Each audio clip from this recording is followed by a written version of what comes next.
I'm Lindsay. I'm Allie. I'm Lauren. I'm Katie Beth. We've known each other our entire lives as family, but we've become best friends through our love of stories. In 2020, we formed our own virtual book club as a matter of survival. Now, we want the same for you. We are the Kindred Story Collective, and we're looking to build a community of bookish women who enjoy slow days, group conversation, and finding the beauty in everyday life. Welcome to the collective. All right, welcome to our second book club. We are super excited. This month we are reading Allie's pick, The Library of Unruly Treasures. And so we are super excited. Lauren is out today and we're really sad. I know she's really loved this pick. And so I think she's gonna kind of jump into the community a lot this month and share her thoughts. Maybe we can get her to get into some stories and share. Yeah. Anyway, so we are going to get started. Allie, do you want to start us off telling us a little bit about why you chose this book this month? And what were you going for? Okay. So this one was not my first pick. We can There's a go story. into, do I tell the full story or do I just go in? I'll tell the full story. Yes. So my first pick was it's a book based on the board game Clue, which is very important to our friendship. Yeah. And I was like, this will be great because it's a cozy murder mystery and we can like talk about all the friendship stories that have to do with Clue. And we found some material in the book as we were reading it and we're like, that doesn't really fit our brand. So we're gonna kind of pivot and do this other book. So I was like, okay. And then there were none. Quintessential murder mystery, my favorite of all time. Lindsay hasn't read it, she's only seen the movie, and that hurts me as a person. So I was like, yes. So we're like, okay, plan B. And then Lauren brought up, not everyone thinks like everyone dying on an island is like cozy. And I was like, what do you mean it's not cozy?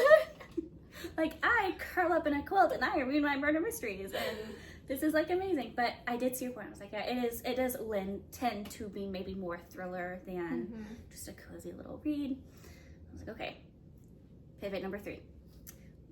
And I'm not gonna drop these names, but I had another one that was written in the 1910s. I was like, perfect.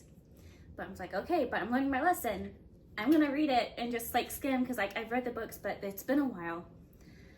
And more questionable materials come up and on this book. So not cozy. Not cozy at all. And I'm like, oh my gosh. So I'm like, okay, number 4. And we're coming up, we have a week to our recording day at this point. Yeah. Just to like really lay out the stakes here. We really had a book adventure there. It was just like, Okay, so number 4 is another Agatha Christie, written in the 1930s. This is another one of my favorites. I mean, it's Agatha Christie, Queen of the Mysteries. We love Agatha Christie. We're not we love her and highly recommend Agatha Christie to anybody. But this one is written in the 30s, and so it has some racial slurs. And part of our brand is we like wholesome books, and we're trying to give that to you. Right. Pivot number 5. The book I just finished in real life. I finished it yesterday. I finished the week I was doing all this crazy stuff. I was like, this is a children's book. It's from 2025. There's no problem. No problem. But it's also a very sweet book that I loved reading. It was a fun read. It's short, quick, cozy. I'm so glad that I would not have read this myself. Yeah. So good. It was so good, really guys. good. 5 out of 5 stars. Yeah. So good. So good. So it does receive my all the love. It's not quite a kindred story for me. And I was trying to figure out why, but I was like, you know what? The rule to be a kindred story is if it's not yes, then it's a no. So yeah. It still has all the loves. Love it to death. Same. I think I would agree, all the love for me as well. Not a kindred story, but all the love. Yes. So all the love for me as well. I think that's probably the highest bar. I'm almost never gonna hit a kindred story, but the kindred story is the crown, the cherry on top. Yes.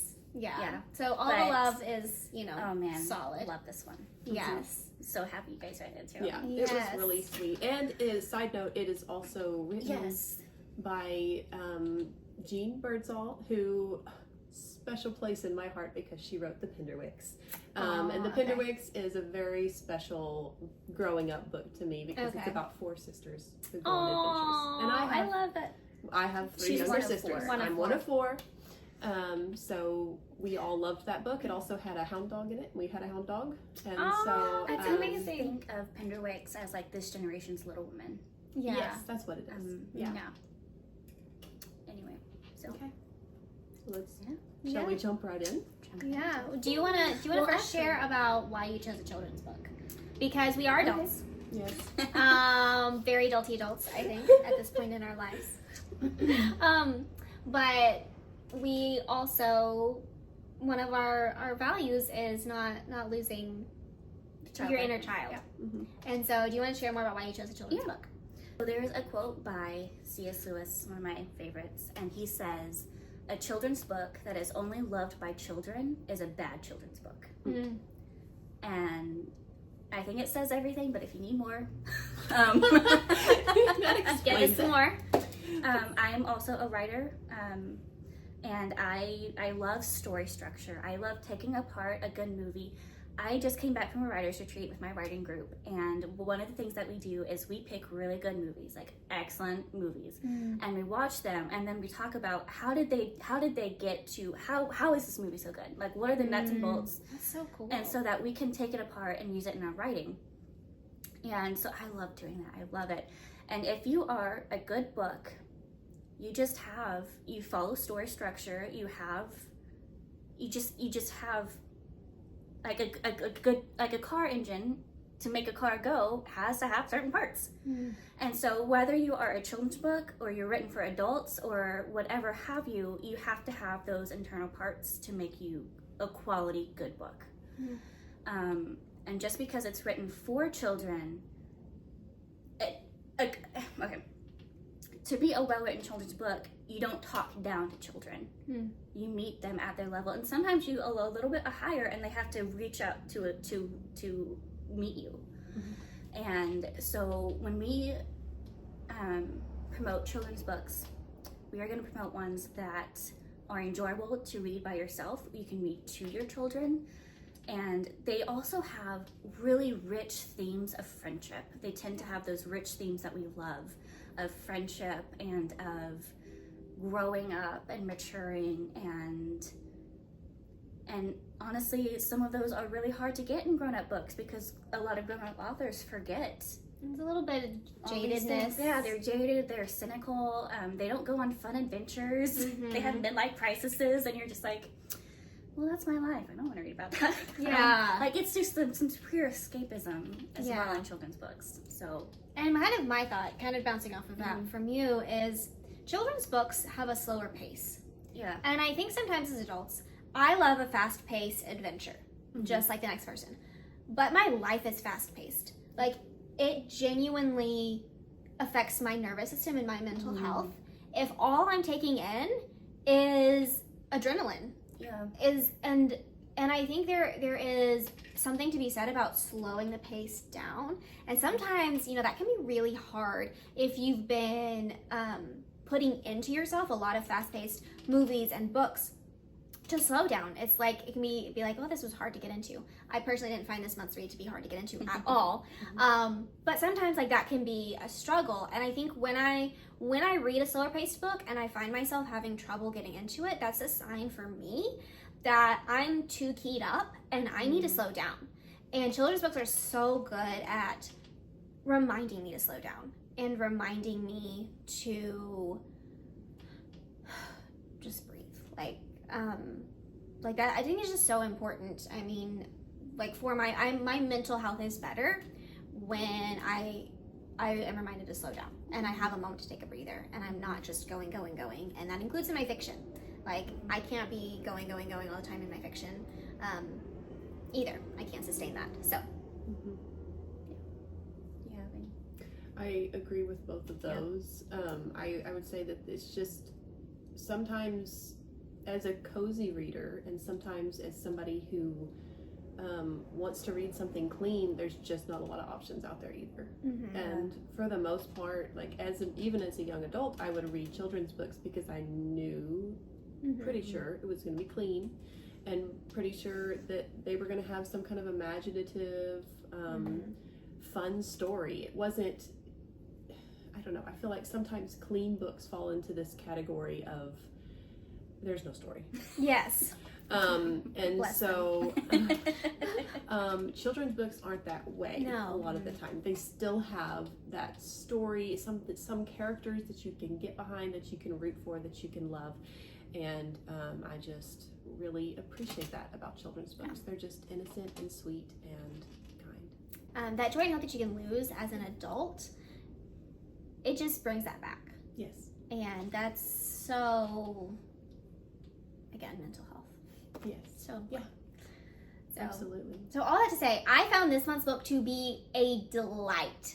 I was like, there is not another word to describe it except I was delighted the entire time I was reading it. So sweet. I think I was smiling. Yeah. Like, I was so happy. And it has been, y'all, listen. I cannot express to you what has been going on the last couple of weeks.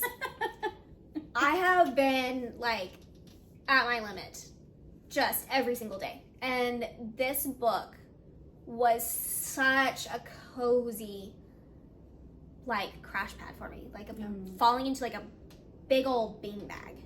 Just, I was so happy the whole time. So, that's my introduction to my thoughts about this book. Okay, so I guess we're gonna get into it. Yeah. So if you haven't read the book, pause here because we will be talking about spoilers. So first of all, I don't want to keep talking first. So I'll stop here in a minute. But, so when I started reading it, I was like, it felt very Anne of Green Gables. And then her uncle's name was Matthew. And I'm like, if this isn't a little Anne of Green Gables Easter egg, I don't know what it is. And then so it moved from like Anne of Green Gables into The Secret Garden, and which was, we talked about in our last fireside, is one of my favorite nostalgic children's books. And so it was just like and I don't even know why Anne of Green Gables, like the only thing that was the same was she wasn't technically an orphan, but it was a very orphan feel, going to live with an uncle that she'd never met, and his name was Matthew, and he was the best. I love him. Maybe like that now. Oh my gosh. You're an Uncle Matthew stan now. Like, Absolutely. And okay, Uncle Matthew and Miss Lexi. Oh, I was like, I did I think picture that her a as little kind of bit. older. but he's older. Okay. I mean, he has an adult daughter. His daughter's Yeah, like okay. late 20s, Okay. so I'm imagining him like 50s, and she feels 50s-ish. Okay. Yeah, I think it could happen. That's what. I mean, she does keep saying, "Say hi to your uncle for me." That's what I like. mean- And then they dance together at the end. Yes. Yes. So, Yep. sorry, jumping way ahead. Okay. All right, sorry. Go ahead, guys. So we start with Gwen in the airplane. She's flying to meet an uncle she's never met before because her parents are kind of trash and neglectful, and it feels like a baby mama situation. Yeah. Just like I don't feel like they were ever married or together, but they just kind of pass her back and forth depending on who is more inconvenienced by her, basically. And I really liked that. You know, she's not abused, which is a real, like, something like just comes up a lot, but she's just neglected. The neglected is its own trauma and its own sadness, so that she doesn't have to be like physically hurt. And it's such that she doesn't even know that she's in a bad situation because like she's safe, she's fed. Right. But anytime she brings up anything about her parents, her uncle's like, He goes, like, and she's so shocked by how kind he is to her. Yeah. Like she just doesn't even every little kindness. understand. She's She's just like, just surprised that he would do that. And Yes. Ugh. So we meet Uncle Matthew, and he's amazing. And he has this dog named Pumpkin. Yes. And apparently Pumpkin only ever liked like one person, which was her cousin Nora, but he immediately likes her, so that's a big deal. Yes. And so they go home, and then her first day, first she gets her own bedroom, Yes. and that's a big deal. She's like, With a bathroom. yeah, and it's like painted for her, and it is set up. Yes. And it's like, and Uncle Matthew didn't really know she was he thought he was a boy, like just Like his Yeah. nephew had a boy, and that's all he knows. Because And that's then his. he's just So Uncle Matthew is her great uncle. Her great uncle. So it's her dad's uncle, and her dad, I guess, went around telling everyone that he had a son. yeah, Like worst father, Yeah. and Weird. so crazy. yeah. And Yeah. So he just finds out about this girl, and he already has a bedroom set up for her, and he's so excited to be a dad again. yes, I think He's so. just so He misses excited. his daughter because his Yeah. wife has died. Yeah, Like he and misses his daughter because they said off right at the bat that Nora and Gwen look like the same. Yeah. Yeah. They got the cousin genes going. Yeah. So the first thing that she does, she goes to the library, and the library is named after her family, the McKinnons, because like her ancestor was the one who like came over on the boat, and they were rich, and they set up this library. And the first thing she finds out is that all the children in this library have this game that they play, where they talk about the Leducan. Is that how you guys say The it? Leducan. Leducan. And there's Leduca, Yeah, the singular. singular Yeah. Leduca.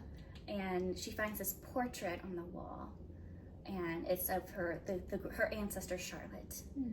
And Charlotte designed. So her brother came over. So the book actually opens with diary entries that Charlotte wrote. And so her brother's coming over to marry a girl in Boston. They're very rich, and he's going to build a library. And she wants to design the children's wing. And so there's a portrait of her in the children's wing of the library because that was her design. She designed it and set that up.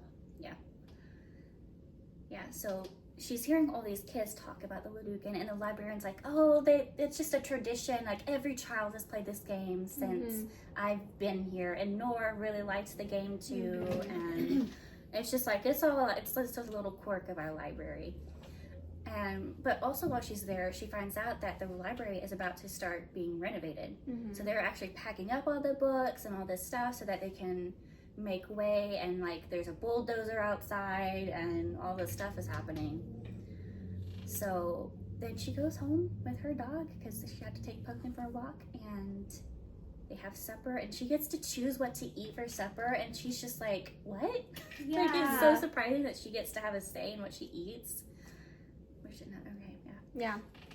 And then she goes, this was a little weird that Uncle Matthew left her alone in the house. I felt that was weird for a modern book. That she's 11 years old and she's getting left home all day while her uncle's at in work. a strange house, in a strange town. Yes. That She was can with also only go strangers wherever around. she Yeah. And she wants doesn't to seem to in have a town. cell phone. She does. She does has have a a cell phone. Oh, that's phone. true. That's true. No, you're right. Yeah.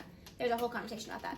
But yeah, Because she doesn't even have his phone number in her because phone. nobody plugged it in. Yeah, so like if she's on an airplane by herself and can't call Matthew if something goes wrong. Yeah. Like Or to find, or she got a can't hold. find him. yeah. Yeah. That got a harumph. Yeah, that did. Yeah, that did. did. He was very upset, and she's like, I don't know why he's upset about this. Yeah, this is totally normal, which is just Normal. sad. Yeah. But when she's at the children's library, she meets a little girl named Julia who talks all about the Leducans. Yes. And then Julia has an older brother named Joaquin, and she's And she's 11, so she's like horrified that teenage boys exist. I love that. But he's leaving for basketball camp, so she doesn't have to worry about him. But they live above the unit. Like it's like a duplex, but it's like instead of like- down the middle, it's yeah. up on top. And so Julia is actually her neighbor. And Julia's parents are really nice to her too. They're They so bring them a sweet. picnic lunch while they're playing. And I love that they're like, hey, if she bothers you, like tell Yeah. her to go home. Yeah, send her I'm in. like, you need parents like that. Like every once in a while, like you, just Yeah. need to give the child permission to be like, I need some alone time. Yeah. I liked that. But Julie, she's a firecracker. She is. She's all over the place, and and it seems like she's even crazier than she is because she keeps talking about these Leducan, and specifically Gib and Billette, and she keeps running back and forth asking questions from Gib and Billette to Because Gwen. apparently they're in the tree that's in the backyard. And Pumpkin's been looking at the tree. Yeah. And so, and Julie explains that, after you're 6, you can't see them anymore. And so she's like, that's why you can't see them, because you're older than 6. And so Gwen is just like, okay. So she plays along, and Julie gets really mad because she can tell, because she knows that she's playing, because children know when they're being pandered to. Yeah. They really do. So she can tell she's being pandered to. Yes. So later that day, Gwen goes into her bedroom, and there's a message for her. It's in Pumpkin's backpack. Yeah, in Pumpkin's backpack. And there's a little message, and I don't remember. It says hello. It says hello.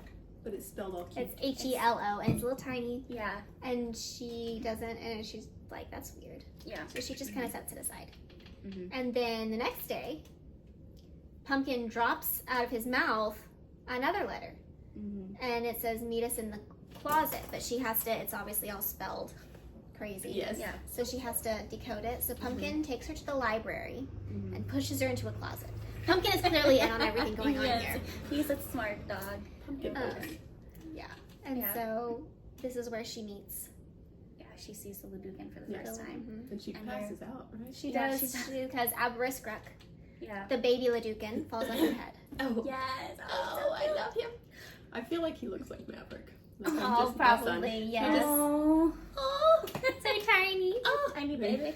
With little wings. Yes. With little wings, yes. Yeah. So she meets Lugu, and she meets Gib, and he's her emissary. He's the one who's like, he's the diplomat, and it's his first time ever being like. Because in he's this like role. 15. Yeah, and it's his first time, and he's so worried he's gonna do a bad job. But she said, "I'm Gwen," and I'm like, "We don't really like that name." And she goes, "I'm Gwen Allison." Gwen Allison. Yeah. And that's her name, That's and pretty it's so fancy. sweet. It is. I love it, Gwen Allison. Yes, and it's a good name. It That's really is, and yeah. very Leducan. It is, yeah. I don't know. Yeah, I love that. They were like, no. That's not it. But then they also kind of tell her that, because she asks if they're fairies, and they get really offended. Like, Yes. no. Fairies are what we, like, it's a myth created because someone saw a Leducan, and then they created a myth of fairies, but it's not them at all. Like, it's an entirely different thing. So they take her to the grandmother, and she's like the leader of the clan. The Leducan. matriarch. Yeah, the matriarch of, and this is the McKinnon clan. And they have a prophecy about someone who's going to lead them home, to a new home, because theirs is being demolished because of the library renovations. And they're trying to figure out, is Gwen Allison going to be the person who saves us from... So the thing here is Yeah. that you can only see the Leducan if you're 6 and under. Once you turn 7, you forget them and you can't see them anymore. But Gwen Allison is clearly 11, so she can see them. And so the only people who can do that are the Kalba. And so the Kalba are, it's a hereditary thing, so it's always a girl around her age becomes the Kalba. And you have to be a McKinnon. And you go through Fialshu from the one that's right ahead of you. So we find out that Gwen is the Kalba, and Nora is the current Kalba, her cousin who lives in England right now, studying at Oxford. And so she's trying to, because all this time her uncle's like, Nora really wants to talk to you, like, here's her phone number, she wants you to call her if you have any questions. And she's like, why would I need to call her? And she's like, oh, this is why I need to call her, because she has to explain the Leducan to me. So they have this really sweet, like, sisterly relationship form, which she doesn't have any siblings, and Nora just, like, teaches her. She just takes her right in. She It's so does. sweet. And she calls her twin. Yes.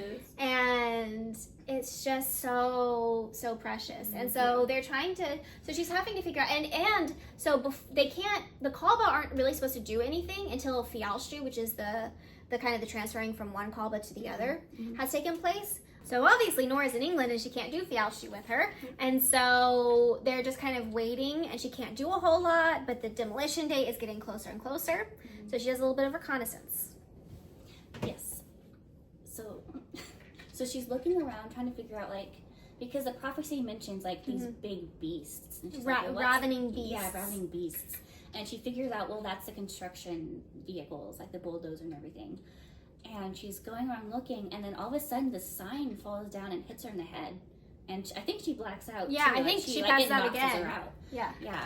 And so all the Leducan are so worried because they're like, this is because you haven't had the Fialshu happen, and accidents happen to Qualba if they haven't had the Fialshu. So, like, you need to go home and, like, you can't help us Yeah. until this stuff happens. But Nora is still in England. And she has a plane date. She has a day she's coming. Like, she's coming, like, next week or something. And so they're like, she might not even be here. And that's another thing, is she's worried because she's like, I'm not going to live here forever. I'm here Right. for 2 weeks. Yeah. So I can't be your Qualba because I'm going to be back home, which is in another state. And they're like, we'll worry about that when it gets here. Like, they're not worried at all because they have their prophecies. Yeah. So she goes home, and Uncle Matthew's very worried about her face. Yes. And he's asking, like, what happens? And she's talking about the Luducan, and he goes, Nora used to play that game. Did you get suckered into it too? And she's like, yeah. And He calls them like Ladunkadunks. Yeah, like the old dad joke of. Yeah. Every time he says it, he calls it a different. Yeah. But he's on board. He's so game. He's like, he is. He's just like, I will go all. If you're all in for this game, I'll go all in for this game. So precious, yeah. It's amazing. Yeah. So the next thing is that they have another prophecy, and they're like, I don't remember. No, the ring. Oh, yes. So she's talking to Nora, and Nora says everyone has like a token item every Qualba.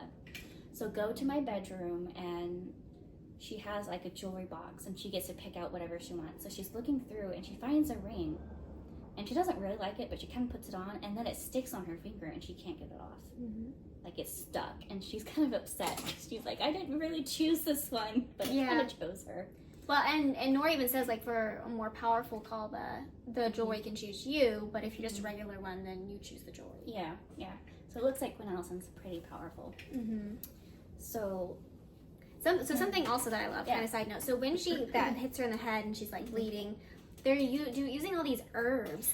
So I'm an herbalist. Yes. I love herbs. And so I'm like, they're using them all properly. They do this like yarrow leaf to stop the bleeding. They've got the anti-inflammatory. And I'm like, y'all are good. Y'all are really good. Like she did her research. She knew what she was talking about. So I really appreciated the actual like first aid use. Because sometimes it's like they use stuff and you're like, but yeah, she was like real herbs for real things. Like, yeah. So if you need like a first aid kit, just pick up the book and be like, what did they do to stop bleeding? The yarrow stops the bleeding. And they use lavender a lot too. To like calm down or like that. Okay, so they're looking through the prophecies, and she figures out that there's another a museum that matches everything. And she thinks that there's another clan, the Stewart clan. And that's where Aberystwyth comes from. Yes. So he's from a different clan. They've never seen him before, and they thought that they were the only Leducan that had come over to America. And so Aberystwyth is clearly from a different clan, so they have to return him, and they're like, this lines up with the prophecy. Yeah. So yeah. And he's really bonded to Gwen Ellison. He loves her, plays in her hair, and she's so cute. Okay. Yeah. So she talks to Nora about it, and she's like, okay, yeah, here's what you do. Ask Dad to drive you, but if he can't, you can take the bus. And she kind of outlines the bus routes. And so she asks Uncle Matthew, can we go to the museum library because of the game that we're playing? And he goes, oh, Nora's in on it too? Okay. And she goes, yeah, well, I can take the bus. And he goes, whoa. Yeah. It's like, do your parents just let you take the bus and do all this stuff? And she's like, yeah. She goes, well, I'm not going to do that. Yeah. So I will, I have something in the morning, but I can do it in the afternoon, and I'll drive you down. And it's like in Boston. They have to drive down across the river. Like, crazy. Great Uncle Matthew. Yeah. So he drives her to the museum, and they go in, and they encounter, like, they can see the scouts, Stewart scouts are, like, looking for them. And she has Gib with her, and he's going to be her emissary. And so they go in, and they find the Stewart Luducan clan. But she also finds this portrait of Isabella. And Isabella was their original Qualba who sailed over, and it's her museum. And she's looking, and she's just kind of talking to the portrait. And then all of a sudden, she feels the sting, and she passes out again. Like, she hits the floor. Pass out number 3. She's kind of our Nancy Drew. Like, she is. So she wakes up, and apparently she was shot by a Luducan arrow, or poison arrow. Poison arrow. And they're trying to pull out the poison and heal her because they didn't. She was getting too close to the portrait, and someone got a little trigger happy. But after they learn who she is, they're talking to Gib, they're figuring things out, and they're like, you know what, we can make this work. But then, what's her name? Zarakir. I can't. Zarakir was the Leducan who. Yeah. So she comes up and she's like, I'm so sorry, take my arrows. I lay them down before you. Yes. Punish me. Yes. away. And she's like, just stop shooting arrows at people. Yeah. That's your punishment. Yeah, that's Yeah. her punishment. Yeah. Don't shoot anymore. And so she's like, oh, merciful Quabla. Yeah. And like, she's like friends for life. But Mhm. And this is when the scholars are like, our Qualba, like they haven't had one for 100 years Yeah. to protect them. The Mhm. Qualba protects them. Mhm. And they haven't had one for 100 years, but they will have one that will bring two clans together. That's their prophecy. And so they're realizing that she is the one that's prophesied. So there's this whole prophecy element, which is just, so this is already, this is like such a fanciful read. Mm-hmm. The imagination in it, the world is really lined out. Yeah. Like, it's solid. Like, Mhm. But it also feels so simple. Like you're not. Yeah. You're just like, okay. you're not trying to remember Yeah, 100 different no, things. yeah. It's very simplistic, and it's like it holds together. Yes, there's not plot So holes in there's there. not Yeah. plot holes, no, which I thoroughly appreciate. Yeah. So it's just, and it's just, is the I feel like it's such a big trope, but it never, like, you never get tired of it, where it's like a child, very ordinary child comes in and they turn out to be very special. Mhm. And because that's what I think we all imagine for Yeah. ourselves, is that we're gonna be, we're secretly so special. And the thing about Gwen Allison is it's who she is that makes her special. It's not that Yes. she's prophesied, it's just who she is as a person. Yes. Which I really liked about this one. Yes, I agree. Mhm. Anyway, and so by the end of it, they've wrapped in Joaquin, and she's had to overcome her fear of teenage boys, which I love. It was so well described. I remember being 11 years old, and I guess he's 13. Yeah. I think he's 13. But I love that it says, and then she had to do something that should not have been put onto her to do. Like Yes. she never should have been forced. She had to touch his face. Yes. I was like, She has to perform a ritual I to love get it. him so that he can see the Leducan. and he turns out he's just kind of like a nice older brother. He is. He's just nice. And he's helpful, Yeah. and he's considerate, and he takes care of her, Mhm. and takes care of the Leducan. Like, he jumps right in and starts working with them. And that's what they had said. They said when he was little, he used to bring them chocolate-covered raisins. Mhm. And he was really sweet, and they liked him, but he doesn't remember them. And so, just like everyone in this book, there's not a bad guy. There's not a bad guy. And it's just like, oh, that's nice. Yeah. the bad guy was the It's ravening beast, which is just like the construction equipment Yeah. for revamping this library, Mhm. and like the elements. Mhm. Also, her fear of heights. Mm. My palms sweat. Like, all of it was so. Yeah. It was. Yeah. I have same. Mhm. Same. Yeah. Same. Yeah. If I get too many rungs up on a ladder, like past like the second or third rung, I get I start swaying. And movies make my palms sweat. If anyone's like doing like new Spider-Man.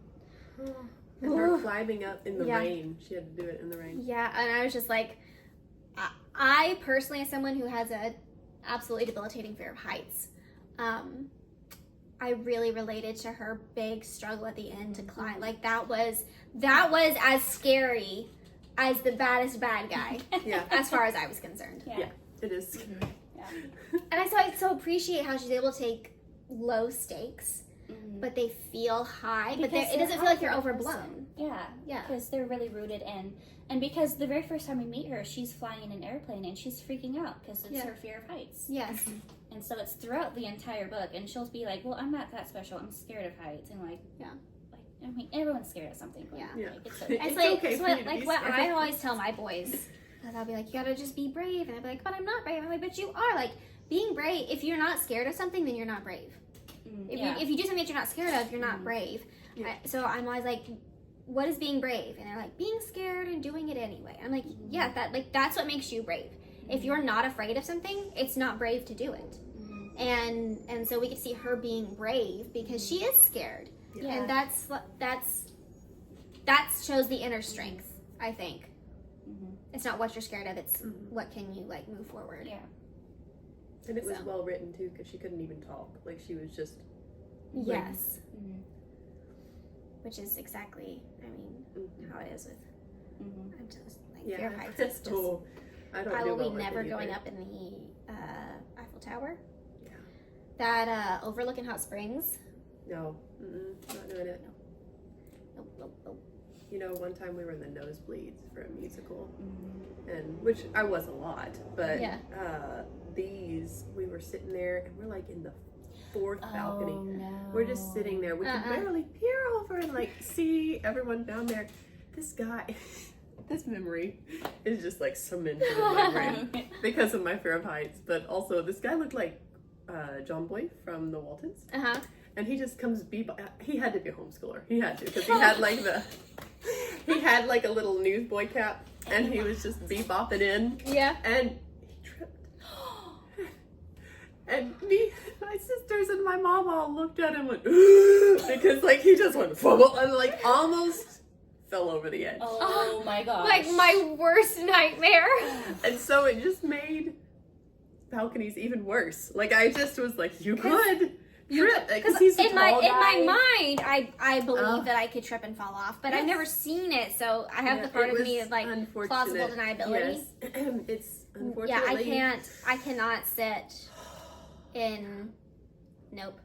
I can't sit up on the edge. I have to sit on the edge of my seat, because like if I fall, but like if I'm here, then I can still have an arm that I can like grab. The strategy. Yes, it's a whole strategy to get myself. I'm feeling the tingles on the back of my neck now. Yeah. And Les Miserables, it came to town like a couple years ago, and I was like, I have to go see that. I have to. And I bought like cheap tickets because we didn't have any money. And it was nosebleeds. We walked in, and I was like, oh yeah, I don't know if I can do this.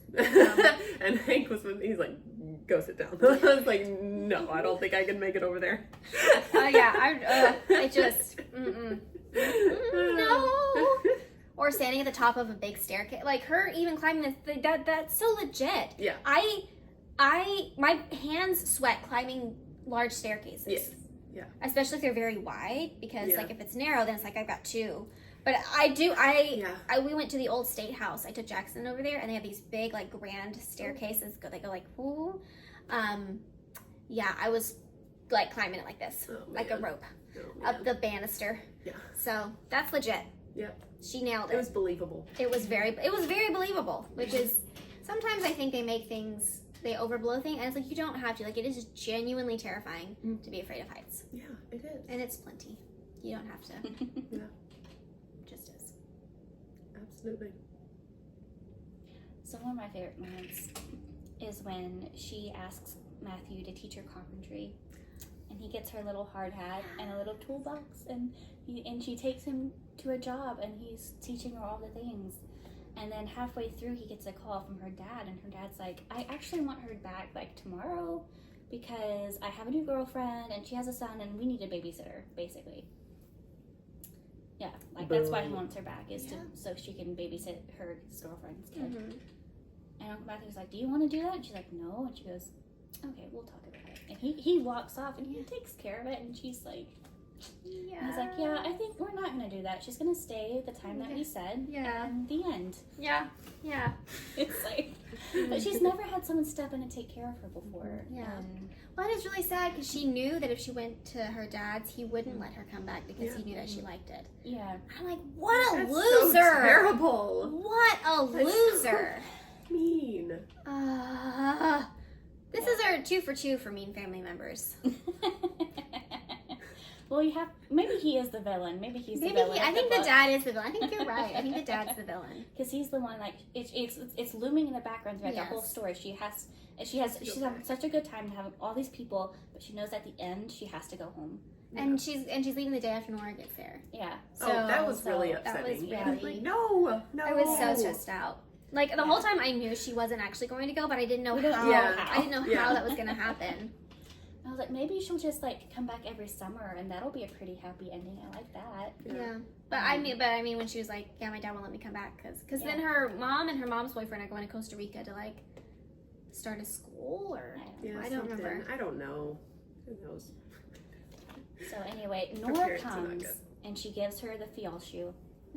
And so she goes through it. Now she can be like the full-fledged Quaba. And she also gets the ring. Aberys gives her the ring from Isabella.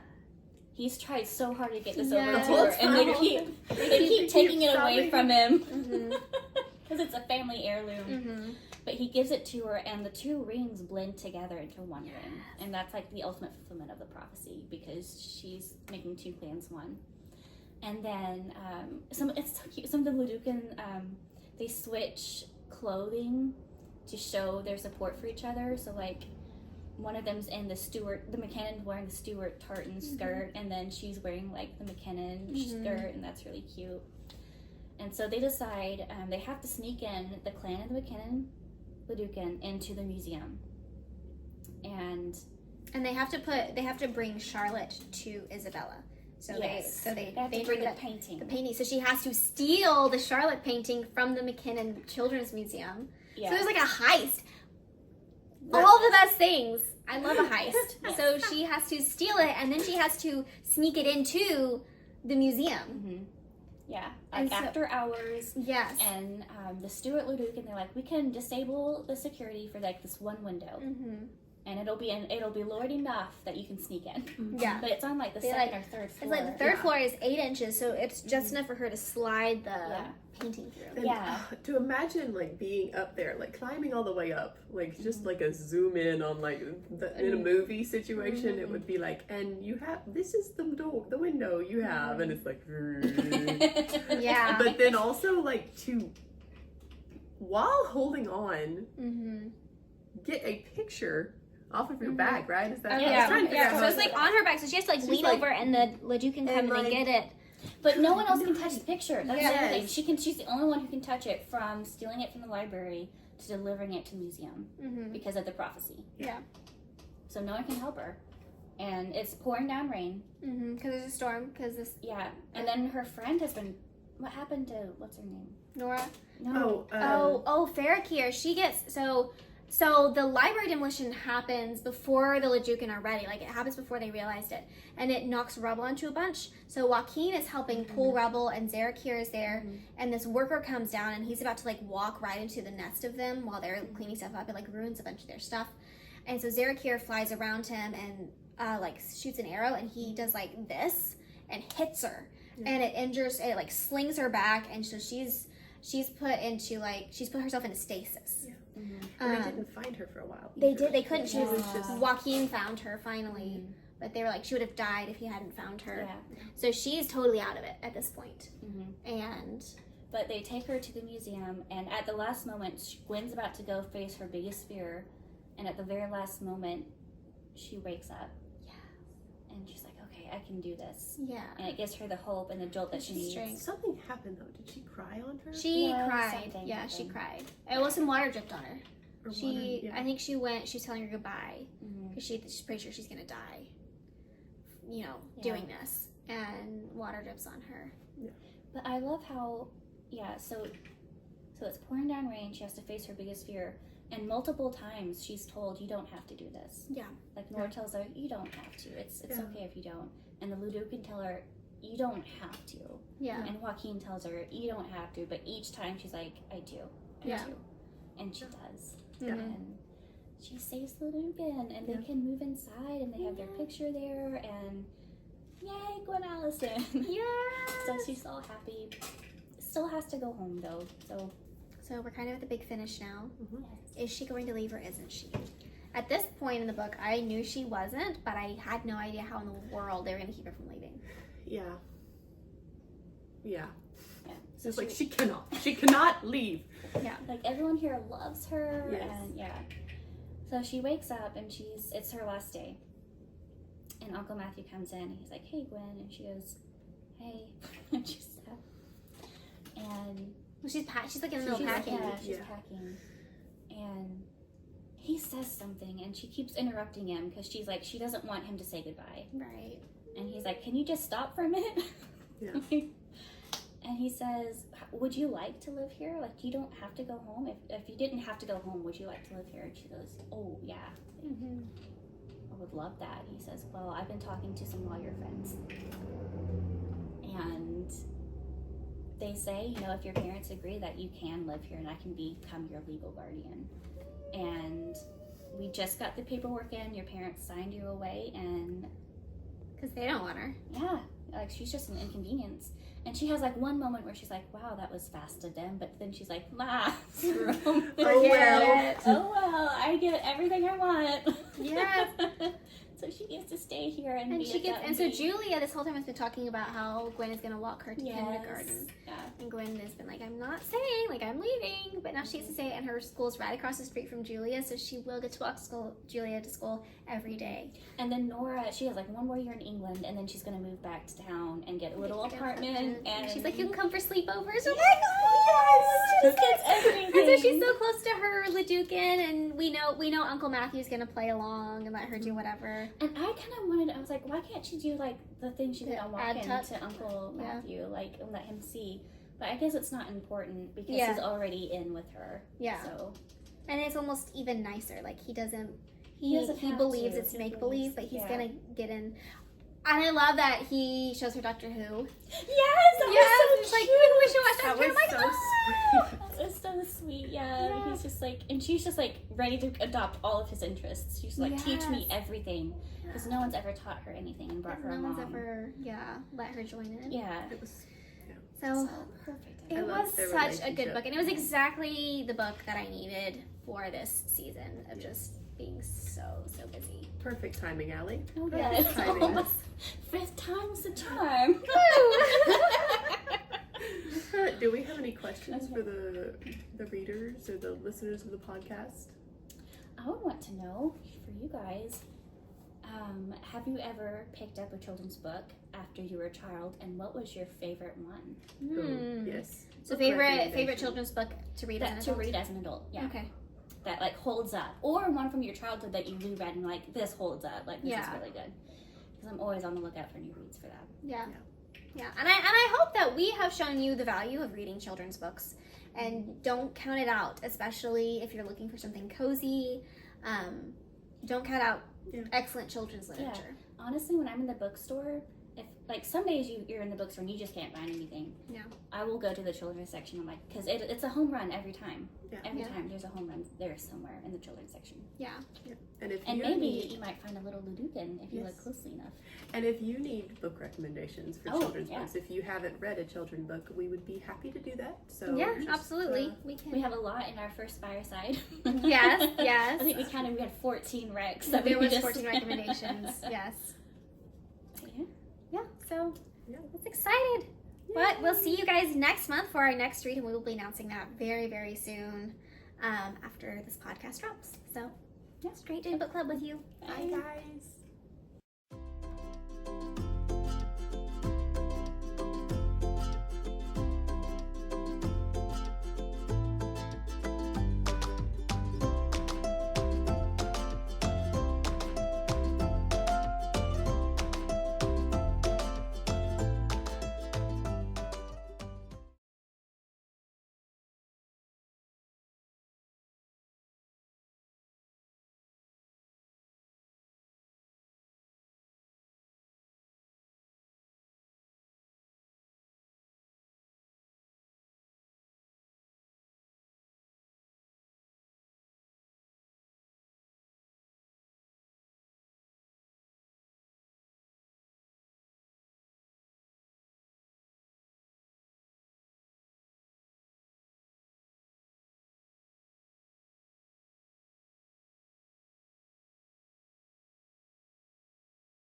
Hi, I'm Lindsay. I'm Allie. I'm Lauren.